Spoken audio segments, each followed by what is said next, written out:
ગુજરાતીઓને હજુ 5 દિવસ ગરમીથી નહીં મળે છુટકારો. અબકી બાર 47 ડિગ્રીને પાર પહોંચી શકે પારો.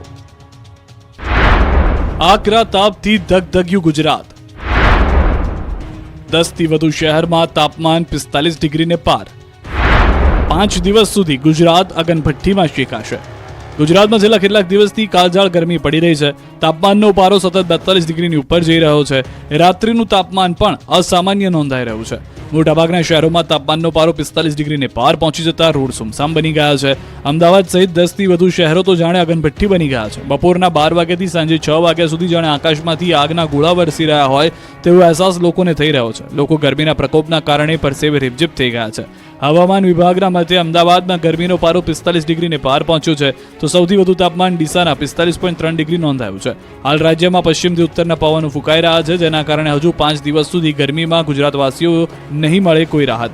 5 દિવસ સુધી ગુજરાતમાં ગરમી ભૂક્કા બોલાવી દેશે. 5 દિવસ સુધી ગુજરાત અગનભઠ્ઠીમાં શેકાશે. અમદાવાદવાસીઓ 5 દિવસ ખૂબ જ સાવધાન રહેજો, કેમ કે અમદાવાદમાં 5 દિવસ રેડ એલર્ટની ચેતવણી આપવામાં આવી છે. તો ગુજરાતના 12 જિલ્લામાં ઓરેન્જ એલર્ટની ચેતવણી આપી છે. 5 દિવસ સુધી રાજ્યના 2 જિલ્લામાં યલો એલર્ટની ચેતવણી છે.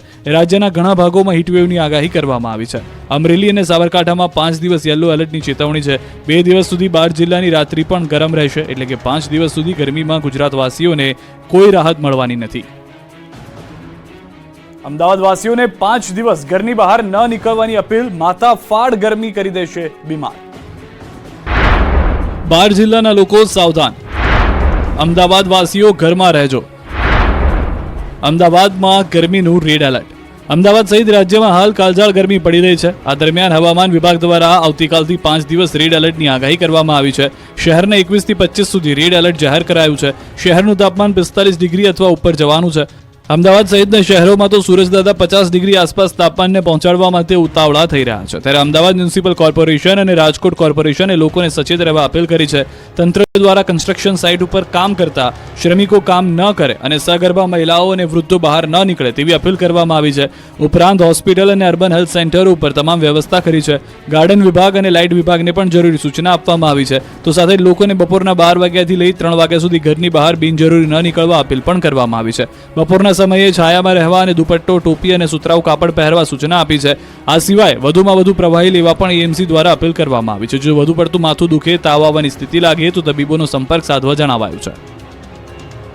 ગુજરાતમાં જીવલેણ ગરમીથી હાહાકાર. રોડ, મંદિરો સુમસામ, હોસ્પિટલો થઈ ગઈ હાઉસફુલ. આગ ઓગતા આકાશના કારણે લોકો ત્રાહિમામ પોકારી ઉઠ્યા છે. રોડ સુમસામ ભાસી રહ્યા છે. મંદિરો ભક્તો વગરના ખાલીખમ થઈ ગયા છે, તો હોસ્પિટલો હાઉસફુલ થઈ ગઈ છે. વડોદરા શહેરમાં તાપમાનનો પારો 43 ડિગ્રીને પાર પહોંચતા હીટ સ્ટ્રોકના દર્દીઓ વધ્યા. કારેલી બાગ ચેપી રોગનું દવાખાનું દર્દીઓથી ઉભરાયું. હોસ્પિટલમાં 50 બેડની વ્યવસ્થા, 48 લઈ રહ્યા છે સારવાર. દાખલ દર્દીઓમાં બાળકો, વૃદ્ધોની સંખ્યા વધુ. આ બાજુ અમદાવાદમાં પણ ગરમીને કારણે 108 ઇમરજન્સીના કોલમાં વધારો થયો. શહેરમાં 20 દિવસમાં તાવ આવવાના 236 કેસ નોંધાયા. રવિવારે તાવના 26 કેસ અને શુક્રવારે 19 કેસ નોંધાયા. લૂ અને માથું દુખાવાના કેસમાં 108માં જ પ્રાથમિક સારવાર શરૂ કરવામાં આવી. તો રાજકોટમાં સિવિલ હોસ્પિટલમાં દરરોજ સામાન્ય કરતાં વધુ કેસ આવી રહ્યા છે. હીટ સ્ટ્રોક તેમજ લૂ લાગવા સાથે ઝાડા ઉલટીના કેસમાં પણ 10 થી 20% જેટલો વધારો જોવા મળી રહ્યો છે. હીટ વેવના કારણે અંબાજીનું મંદિર ભક્તો વગર સુમસામ જોવા મળ્યું. માર્ગો સુમસાન અને સન્નાટા બંધ ભાસવા લાગ્યા. અંબાજી ધામ યાત્રિકોથી સતત ધમધમતું રહે છે અને અંબાજીની બજારો પણ ખાલીખમ રહી. મંદિર પરિસર પણ ખાલીખમ જોવા મળ્યું હતું. માતાજીના ચાચર ચોકમાં સન્નાટો જોવા મળ્યો. તો ક્યાંક ચાચર ચોકમાં જે માર્બલ પથરાયેલા છે તે ગરમ થતા પાણી નાખી ઠંડો કરવાનો પ્રયાસ પણ સફાઈ કામદારો કરી રહ્યા હતા. કાળઝાળ ગરમીથી પ્રાણીઓને બચાવવા માટે પ્રાણી સંગ્રહાલયોમાં મુકાયા કુલર. ગુજરાતમાં હીટવેવની અસર માનવ જીવન પર પડી રહી છે. 45 ડિગ્રી ગરમીમાં જનજીવન અસ્તવ્યસ્ત થઈ ગયું છે. ત્યારે પ્રાણીઓ પણ ગરમીમાં અકળાયા છે. જૂનાગઢમાં ઝૂમાં પશુ પક્ષીઓ માટે વિશેષ વ્યવસ્થા કરવામાં આવી છે. તારીખ 27 સુધી રાજ્યમાં હીટવેવની આગાહીને લઈને મૂંગા પશુઓ માટે પાણી, ઓઆરએસ સહિતની વિશેષ વ્યવસ્થા કરાઈ છે. સિંહ અને દીપડા જેવા હિંસક પ્રાણીઓના પાંજરામાં બરફ મૂકવામાં આવી રહ્યા છે. આ સાથે પાંજરામાં ફોગર દ્વારા વાતાવરણ ઠંડુ રહે તેવા પ્રયાસો હાથ ધરવામાં આવી રહ્યા છે. તો પીવાના પાણીમાં ઓઆરએસ નાખવામાં આવી રહ્યું છે. ઠંડક મળી રહે તો બીજા સરીસૃપ અને તૃણાહારી માટે લીલા ઘાસ તેના પાંજરામાં નાખવામાં આવ્યા છે. તો પક્ષીઓ માટે તેના પાંજરા ફરતે ગ્રીન નેટ લગાવવામાં આવી છે. પ્રાણીઓના શરીરમાં પાણી ઘટે નહીં, સાથે વેટરનરી ડોક્ટરો દ્વારા સતત મોનિટરિંગ કરવામાં આવી રહ્યું છે. અમદાવાદમાં ગરમીનું રેડ એલર્ટ હવામાન વિભાગે આપ્યું છે. ત્યારે કાંકરિયા પ્રાણી સંગ્રહાલય તરફથી પ્રાણીઓ માટે ખાસ સાવચેતી અને તકેદારી રાખવામાં આવી રહી છે. પ્રાણીઓને ગરમીથી બચાવવા કુલર મુકાયા તો દરેક પાંજરામાં પ્રાણીઓ માટે બનાવાયા છે પાણીના હોજ. સાથોસાથ પાંજરામાં ઠંડક રહે તેવી વ્યવસ્થાઓ પણ કરવામાં આવી છે.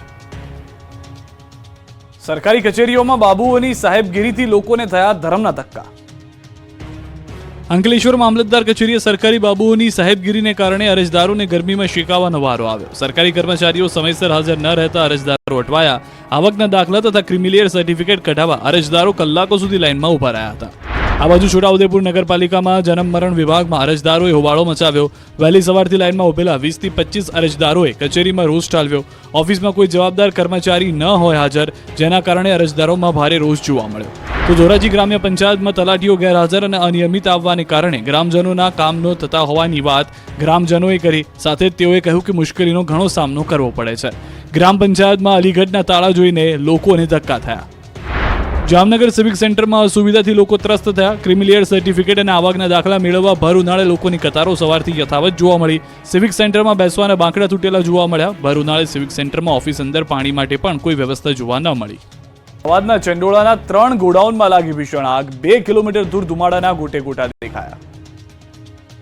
અમદાવાદના ચંડોળા વિસ્તારમાં બીઆરટીએસ વર્કશોપ પાછળ આવેલા 3 ગોડાઉનમાં આગ લાગતા દોડધામ મચી ગઈ હતી. સવારે 6 વાગે ચંડોળા વિસ્તારમાં કેમિકલ અને પ્લાસ્ટિકના ગોડાઉનમાં આગ લાગી હતી, જે પવન અને પ્લાસ્ટિક હોવાના કારણે આગ વધુ ફેલાઈ ગઈ. આગ લાગ્યાની ફાયર બ્રિગેડની ટીમને જાણ થતાં 30 થી વધુ ફાયર ફાઇટરના જવાનો 10 થી વધુ ગાડીઓ સાથે સ્થળ પર આવી પહોંચ્યા. આગ એટલી ઝડપથી ફેલાઈ હતી કે ગોડાઉનની બાજુમાં આવેલા ભંગાર અને સ્ક્રેપના ગોડાઉન તેમજ બળેલા ઓઇલના ગોડાઉનમાં પણ આગ ફેલાઈ ગઈ હતી. 3 ગોડાઉનમાં આગ લાગતા ફાયર બ્રિગેડની ટીમે પાણીનો મારો ચલાવ્યો. ચારે તરફથી પાણીનો મારો ચલાવી ફાયર બ્રિગેડની ટીમે ભારે જહેમત બાદ આગને કાબૂમાં લેવામાં સફળતા મેળવી.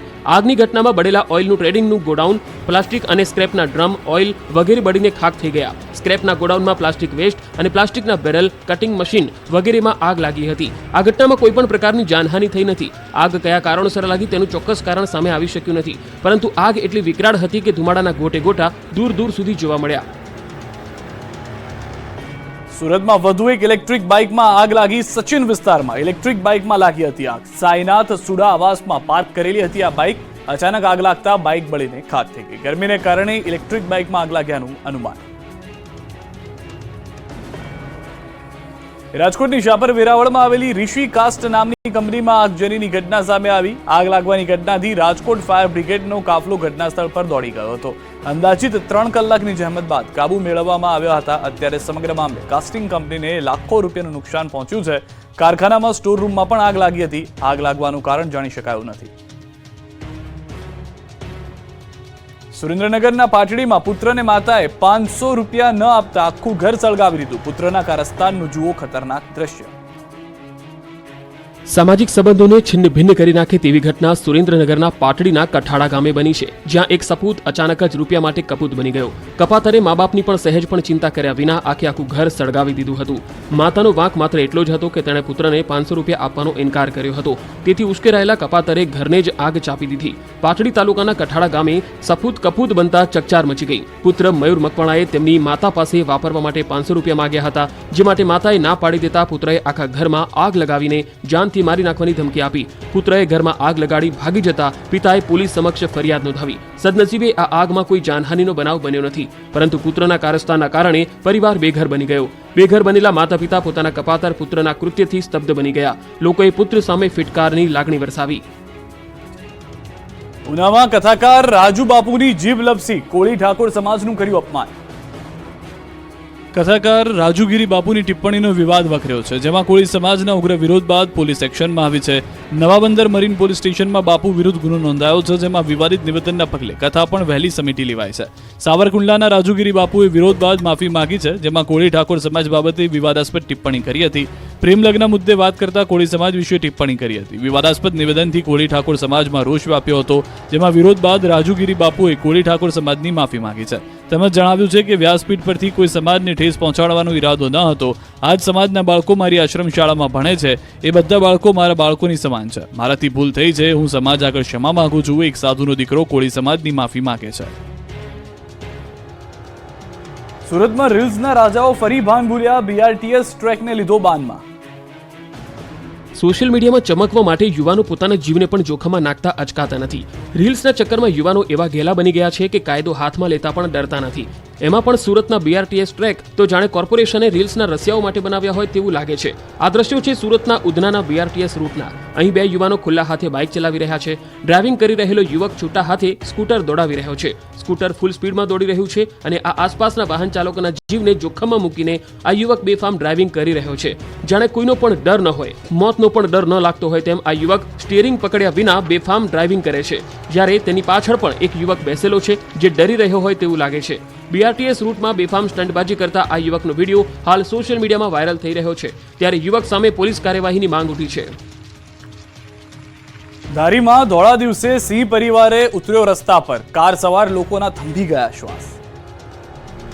જંગલ સફારીમાં સિંહ જોવા જતા હોવ અને એ પહેલા રસ્તામાં સામેથી જ સિંહ મળી જાય તો એ પણ ખુલ્લા રસ્તા પર આંટાફેરા કરતા. ધારીમાં ધૂમધકતા તાપમાં સિંહ પરિવાર રસ્તા પર લટાર મારવા નીકળ્યો. ધોળા દિવસે એક સાથે 4 સિંહ ધારીના સફારી પાર્ક રોડ પર ફરતા દેખાયા. રોડ પરથી પસાર થઈ રહેલી કાર સિંહ પરિવારને જોઈને થંભી ગઈ અને કાર ચાલકે સિંહનો વિડીયો ઉતારી લીધો. સફારી પાર્ક રોડ પર અવારનવાર ટોળામાં સિંહ આવી ચડે છે. એમાં પણ કાળઝાળ ગરમી વચ્ચે સિંહોની ખુલ્લા વિસ્તારમાં અવરજવર વધી રહી છે. અમરેલી જિલ્લામાં સિંહની વસ્તી વધારે છે ત્યારે અલગ અલગ રહેણાંક વિસ્તારમાં અવારનવાર સિંહ પરિવાર આવી ચડે છે. ખોરાક પાણીની શોધમાં સિંહ હવે રહેણાંક વિસ્તારમાં આવવા લાગ્યા છે. સફારી પાર્ક રોડ પર આંટા મારતા આ 4 સિંહનો વિડીયો સોશિયલ મીડિયામાં વાયરલ થઈ રહ્યો છે. આ સિંહ પરિવાર કારની એકદમ નજીક પહોંચી જતા કારમાં સવાર લોકોના શ્વાસ થંભી ગયા હતા.